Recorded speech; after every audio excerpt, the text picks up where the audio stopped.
Sinagot ng Independent Commission for Infrastructure ang pagkwestiyon sa kanilang pagiging transparent at independent na nabanggit sa rally ng Iglesia ni Cristo. Ipinakikitaan nila ng kanilang aksyon ang pagiging transparent at iniimbestigahan ng kung anong itinuturo ng ebidensya. May nilinaw rin ang ICI kasunod ng video statement ni dating Congressman Zaldico. Nakatutok si Joseph Morong. Speaker Martin Romualdez. Hindi raw magagamit bilang ebidensya sa ngayon ng Independent Commission for Infrastructure o ICI ang mga videong ito ni dating Ako Bicol Party List at House Appropriations Committee Chairman Zaldico kung saan idinawit niya ang Pangulo at si dating House Speaker Martin Romualdez sa anomalya sa mga flood control project. Paliwanag ni ICI Executive Director Attorney Brian Hosaka, may proseso raw sa pagtanggap ng mga ebidensya tulad ng mga video sa korte. The videos come in, alam niyo, sa under the rules of evidence. Pagka video yan, kailangan dyan untampered, di ba? Dire-diretso. Plus the fact that there's also a requirement under the rules of court, on rules of evidence, that the person taking that video should verify, in fact, validate this video. The fact that these were shown in tranches, baka mahirapan tayo na mai-submit to sa korte and for their to accept them as basis. Sa ngayon, hindi pa iniisip ng komisyon na imbitahan ang Pangulo sa pagdinig. Humarap naman na noong Oktubre si Romualdez kung saan itinanggi niya na sangkot siya sa anomalya. Kaya hamon ng ICI kay Ko tumestigo sa komisyon. We've been inviting him, right? So the fact that we've been inviting him, we want to know his statements under oath before the commission. Kasi malaking bagay yan eh. Kailangan talaga nandito sila in person, testifying under oath para maging credible ang kanilang testimony. 2 beses na ipinasabpina ng ICI si dating Congressman Zaldico, pinakahuli para noong November 11. Pero ayon sa ICI, hindi raw tinanggap ang sabpina sa pinagdala nito. Pagdedesisyon na ng komisyon kung dudulog na sila sa Regional Trial Court para ipa-indirect contempt si Ko. Hindi naman natuloy ang pagharap sana ngayong araw ni dating Public Works Undersecretary Roberto Bernardo. Sa halip, nagsumit na raw ito ng kaparehong supplemental affidavit sa Senado na confidential dahil ginagamit ito sa aplikasyon niya para maging state witness. Kaya hindi na raw maiimbitahan ulit ng ICI si Bernardo bagaman magagamit ng komisyon ang affidavit sa mga referral nila sa ombudsman. Sinabi na dati ng komisyon na may 3 dati at kasalukuyang senador na irerekomenda nilang pakasuhan sa ombudsman ngayong linggo. Titingnan namin kung kailan talaga masasubmit yan. But currently, we're preparing already the referrals. Ang ginagawang investigasyon ng ICI kasama sa mga binanggit ng ilang personalidad sa 3 araw na kilos protesta ng Iglesia ni Cristo sa Quirino Grandstand. Ginawa po ang tinatawag na ICI. Tinatanong ko po paano naging independent ang ginawa nilang ito samantalang sila po ay humihingi ng tulong sa House of Representatives, humihingi ng impormasyon sa Senado, humihingi ng impormasyon sa Sandigang Bayan, sa mga korte at sa lahat ng mga opisina ng ating pamahalaan. Hindi siya independent. Tuntunin at pangalanan ang mga sangkot, lalo na ang utak ng katiwalian. Sagot dyan ng komisyon. Ang aming being transparent is shown through our actions, meaning nakita naman ninyo yung aming mga referrals. We already included there several high-ranking officials. Kung anong ebidensyang meron kami at ito ay tumuturo to any individual who may be responsible on these anomalous projects, then we will include them in our referrals for possible filing of charges by the Ombudsman.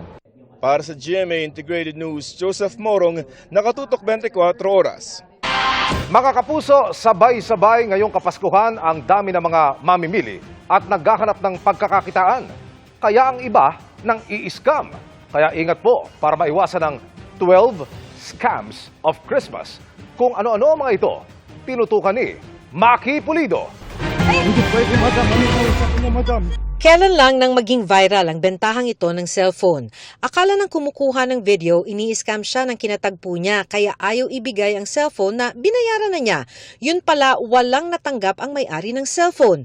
Ang kausap nila, isang middleman na nagpanggap na sila at pinagtagpo lang sila sa mall. Ito ang middleman scam, isa sa 12 scams of Christmas na inilista ng Scamwatch PH at ng CICC o Cybercrime Investigation and Coordinating Center. Ang scammer kinukuha ang impormasyon ng mga binibenta ng mga legitimate online seller at ibebenta halimbawa sa marketplace ng Facebook. Tip, iwasan magpadala ng pera online gamit ang e-wallet. Ingat din sa mukhang legit store dahil pwedeng shopping scam yan. Sa modus na ito, peke ang Facebook account o mismong website pati ang item. Payo ng grupo, mag-cash on delivery. Use the legitimate online shopping apps, yung lagi nating ginagamit. Kasi they have a security feature from within. Para sa mga cash delivery, ginagawa naman ang fake delivery scam. Walang laman o mali ang delivery na inabunuhan na ng rider sa merchant kaya di sila makakapaningil sa customer. Minsan mismong delivery rider ang mag-scam kaya laging kunin ang pangalan ng driver at kanyang plate number. Ikatlo sa listahan ang call scam. May tatawag para mag-alok ng mas mataas na credit limit sa credit card pero hihingan ka muna ng mga personal na impormasyon pati security code ng card. They will be using that data to basically scam you. So minsan habang kausap nyo, inuubos na yung laman credit card niyo. Sa job scam naman, trabaho ang iaalok sa mga text o messenger app. Pero may babayaran tulad ng training kit. Kung may trabaho o pera ka naman, ingat sa investment scam. Pangangakuan ka ng malaking tubo o kita sa cryptocurrency, foreign exchange o gold trading. Nabiktima nito si Ednaline noong kasagsagan ng COVID pandemic. Nahirap noon kaya gustong mapalago ang ipon. First time na yon, hindi ko na talaga po pinaano ng pangalawa. Ang ginagawa ko po, pag meron pong nagaganyan sa akin, binablock ko na lang po. Hingin po nila yung number ko, tapos hindi ko po binibigay. Kadikit na raw ng scam na ito ang love scam na nambibiktima sa mga dating app. Pahuhulugin muna ang loob ng biktima bago hingan ng pera. Red flag yan, kaya wag marupok. Tina-target nila yung mga 45 pataas, widowed, widower, hiwalay sa asawa, yung mga anak nila nasa Manila na nagtatrabaho, nag-aaral. So sila na lang yung di ba, yung malulungkot yung gabi. At lalo na ngayong Pasko, malamig yung Pasko nila. Loan scam ang ikapito sa listahan. Nasa app daw sila pero peke yan o hindi ma-download. O kung meron man, ma-access pala ng app ang mga litrato at contacts mo. And then pag nag-complain ka, hindi ka nakabayad, tatawagan lahat nila. Yung mga nasa address book. At sasabihin nilang hindi ka nagbabayad ng utang, ipapahiya ka nila. Sa impersonation scam naman, Facebook account ang ihahack.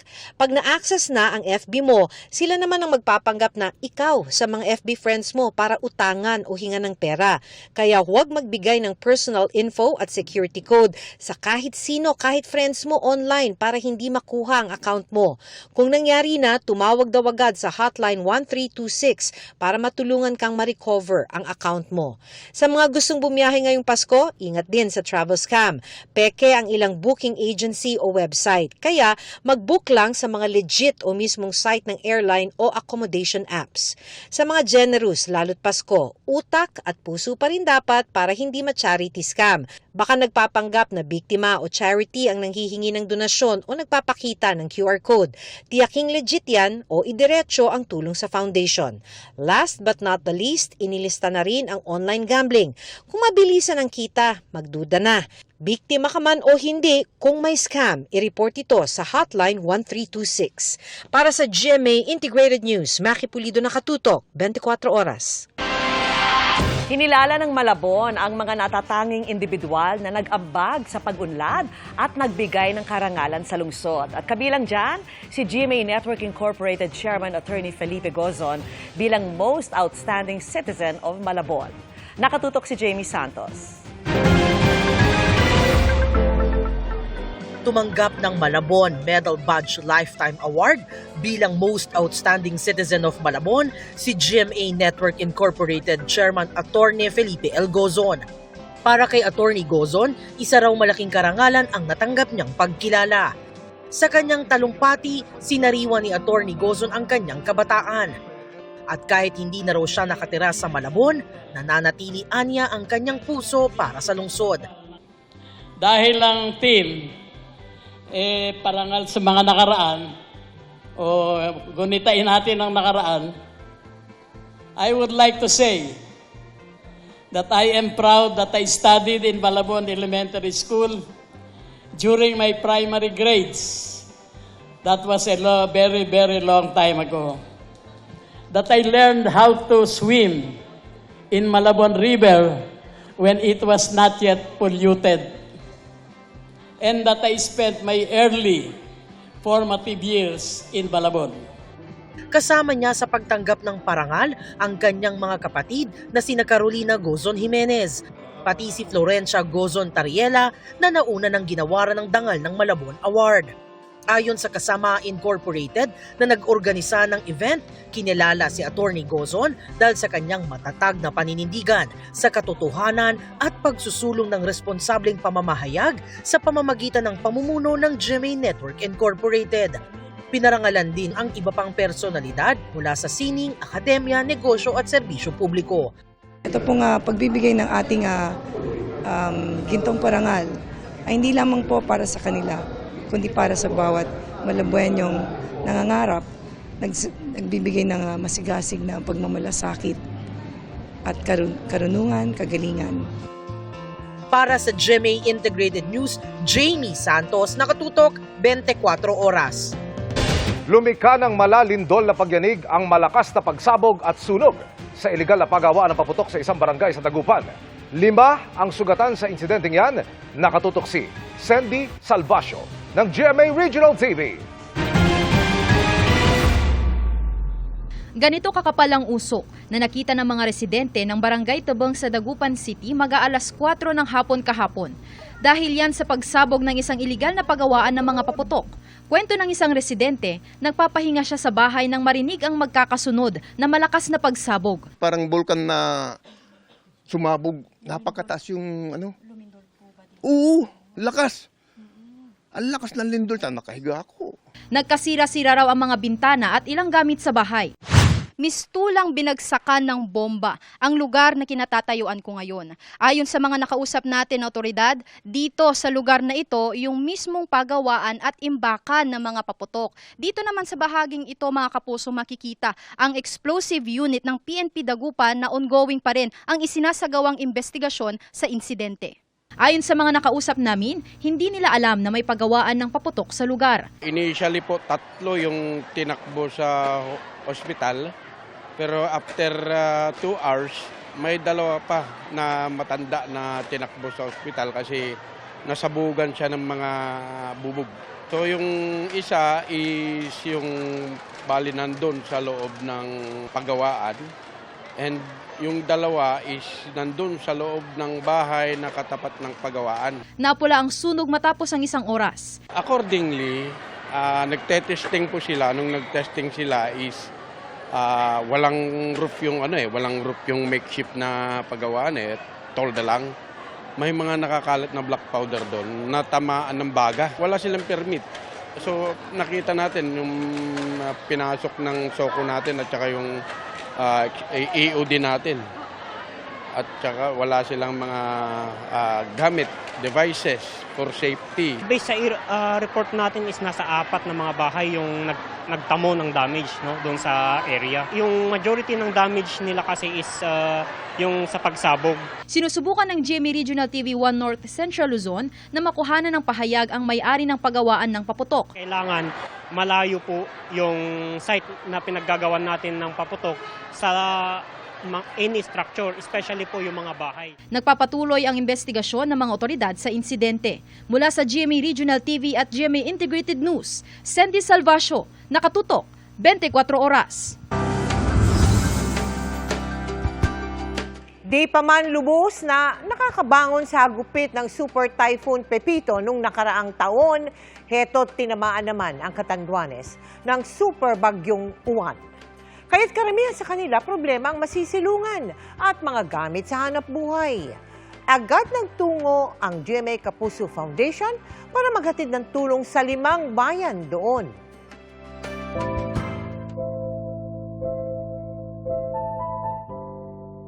Sa Barangay Cobo sa bayan ng Pandan sa Catanduanes, kalunos-lunos ang sinapit ng mga mangingisda. 2 bangka na lang kasi ang naiwan matapos wasakin ng mga bangka ng storm surge dulot ng bagyong Uwan.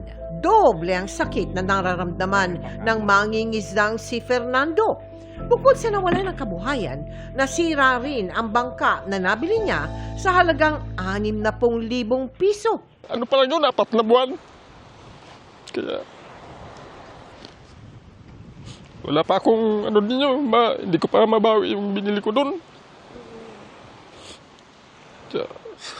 Sabi ko nga, baka may gobyernong tumulong.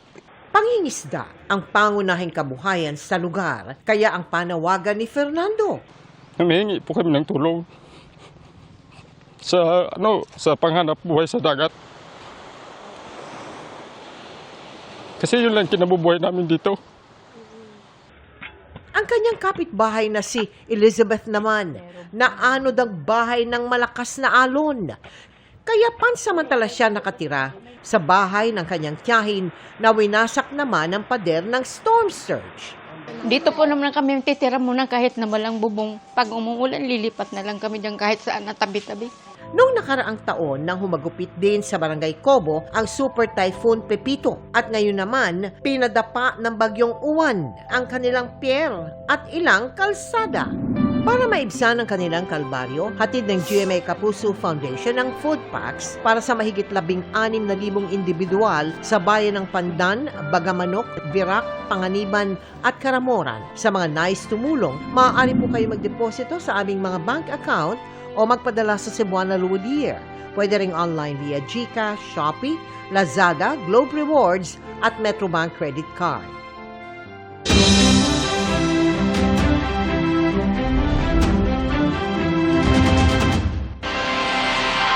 May mga nagkaalta presyon at mga sasakyang hinatak sa ikalawang araw ng rally ng Iglesia ni Cristo sa Maynila, pero generally peaceful pa rin ayon sa pulisya. Bukas inaasahang pinakamarami ang mga dadalo. At mula sa Quirino Grandstand, nakatutok live si Oscar Oida. Oscar. Hawakan ang iyong kamay. Yes, Vicky, hindi nga natinag ng pabago-bagong lagay ng panahon ang pagnanais ng mga miyembro ng INC na makiisa sa kanilang panawagan ng justice at transparency for better democracy. Hindi ako nakialam. Mula sa ere ay sinilip ng NCR Police Office ang sitwasyon sa Quirino Grandstand at Luneta Park, kung saan idinaraos ang rally ng Iglesia ni Cristo na nagsimula kahapon. Generally peaceful pa rin ang ikalawang araw nito, ayon kay NCRPO Chief Brigadier General Anthony Aberin. This can be attributed doon sa comprehensive security plan natin, and at the same time yung real-time coordination po natin doon sa mga organizers po. Naging mainit sa maghapon, kaya di naiwasang may mga nakatatandang nagkaalta presyon. Buti na lang at nakakalat sa lugar ang mga first aid stations. Sumasakit dito sa batok ko at saka mainit ang katawan ko talaga, kaya ako Sa aming pag-iikot, naabutan namin ang mga sakyang hindi nakaligtas sa mga nagbabantay na tauhan ng Manila Traffic and Parking Bureau matapos mag-double parking sa lugar. Pinaghahatak ang mga ito para di na makaabala sa trapiko. Samantala, ayon sa regular monitoring ng Department of Public Services ng Maynila, simula kahapon ay umabot na sa mahigit 19 na tonelada o katumbas ng 7 truck ng basura ang kanilang nahakot sa Quirino Grandstand at sa mga kalapit na lansangan kung saan idinaraos ang rally ng INC. Sa pagpapatuloy ng rally bukas, inaasahan ng PNP na pinakamalaking bilang ng mga taong dadalo na tinataya nilang aabot sa 1 milyon. Paalala ng PNP, igalang ang karapatan ng bawat isa at iwasan na makipagtalo o makipag-away. Umiwas rin sa siksikan at maging alerto sa anumang panganib. Gusto kong malaman mo na hindi kina... Samantala sa mga sandaling ito, asahan na ng ating mga kababayan ang pagbibigat sa daloy ng trapiko sa paligid ng Quirino Grandstand. At kaugnay naman ng problema sa basura at illegal parking ay patuloy nating sinisikap na makuha ng pahayag ang pamunuan ng INC. Kaugnay nito, Vicky? Maraming salamat sa iyo, Oscar Oida. Pasintabi mga kapuso dahil sensitibo ang sunod naming ulat. 2 motorsiklo ang inararo ng dump truck na nawalan umano ng preno sa Antipolo City. Isa ang dead on the spot habang ang isa pa naputulan po ng 2 paa. Nakatutok si Dano Tingkungko. Sa gitna ng mabigat na trapiko sa bahaging ito ng sumulong highway sa Antipolo City nitong Sabado, biglang sumulpot ang humaharurot na dump truck sa kabilang linya. At saka inararo ang nasa unahang 2 motorsiklo. Nagulungan ng mga biktima. Ang rider ng isang ride-hailing app na dead on the spot matapos mapuruhan sa ulo. Ay, pati yung helmet, wasak-wasak yung helmet eh. Ang isa naman naputulan ng 2 paa. Ang kanyang angkas sugatan matapos tumilapon. Ayon sa investigasyon, nawala ng preno ang dump truck kaya nagdire-diretso sa pakurbang daan. Mayroon kasing passenger jeep na nakaparada, nakahinto o nagsasakay ng pasahero doon sa may outer lane ng kalsada. Kaya pinilit nitong driver maiwasan yung jeep na yun. Taon lang na mayroong nasa lubong na motor na 2. Nasa kustodiya na ng pulisya ang truck driver. Nakausap na rin umano sila ng pamilya ng nasawing rider pero hindi sila makikipag-areglo. Hostisya po. Nagasahan yung anak ko eh. Kakasuhan ko po yung aksidente. Ang driver. Magsasampa rin umano ng kaso ang rider na naputulan ng paa na nakakonfine sa Quirino Memorial Medical Center. Hindi na nagbigay ng pahayag ang driver ng truck. Para sa GMA Integrated News, Dano Tingkungko, nakatutok 24 oras.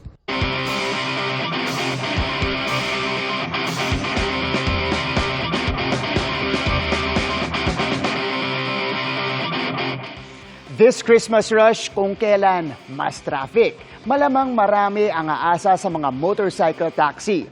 Wear helmet mga kapuso sa mga problemado sa mabaho at maruming helmet. Itip sa susundong rider na may working vending machine na kayang mag-sanitize ng helmet in just 3 minutes. Tara, let's change the game! Sa mga nagmamadali sa biyahe, isa na sa mga naging convenient options ang motorcycle taxis. Pero minsan, hindi gaanong pleasant ang experience. Minsan mabaho talaga. Nalagyan ko lang ng alcohol. Minsan mabaho. Gumapit sa buhok ko. Pamilyar din dyan ang young innovator natin today. Kaya naman bumuo siya ng innovation para masolusyonan ito. Meet 25-year-old Harold Den Burgos, ang young innovator ng isang helmet cleaning vending machine. Kayang linisin at isanitize ng machine ang helmet in 2.5 minutes for just 25 pesos. Siguro yung pinaka nag-motivate sa akin into creating this product, imbis na I look fresh dun sa parting pupuntahan ko, nangamoy mandirigma pa ako, ika nga nila. Siyempre, pinagpapasapasahan yung mga helmets natin, especially ngayon meron tayong mga viruses na kumakalat din. No? Ang kanyang hilig sa robotics noong junior high school, nakatulong sa pag-conceptualize ng machine. Sinimulan niya ang pagbuo ng prototype noong 2023 gamit ang 25,000 pesos na inipong puhunan. And after a year, na-launch na niya ang sariling helmet cleaning vending machine. Okay mga kapuso, eto na yung helmet natin. Galing to sa cameraman natin na talagang sinagad yung gamit itong helmet na medyo kailangan ng kailangan ng linisin, pabanguhin. Ipasok na natin itong helmet. Tapos, maglalagay na tayo ng 25 pesos. Okay. Unang iilaw ang UV light para sa sterilization ng surface ng helmet. Meron tayong UVC sterilization and in blue 0.5 which is non-harmful sa ating mga mata. Next, dadaan ito sa fogging process o yung mist na nagbibigay ng bango at antibacterial properties. Kasunod ang steaming para ma-sanitize pa ito sa mas mainit na temperatura. And in just 2 minutes and 30 seconds, Uy, bango na niya. Etong loob natin, pag hinahawakan natin dito, medyo mainit-init pa. Mahigit 1,000 unit na raw ang naibenta ni Harold na makikita sa iba't ibang parte ng bansa, making him a self-made millionaire. There you have it mga kapuso, isang practical na innovation para sa mas safe, komportable at hygienic na biyahe. Para sa GMA Integrated News, ako si Martin Javier, changing the game!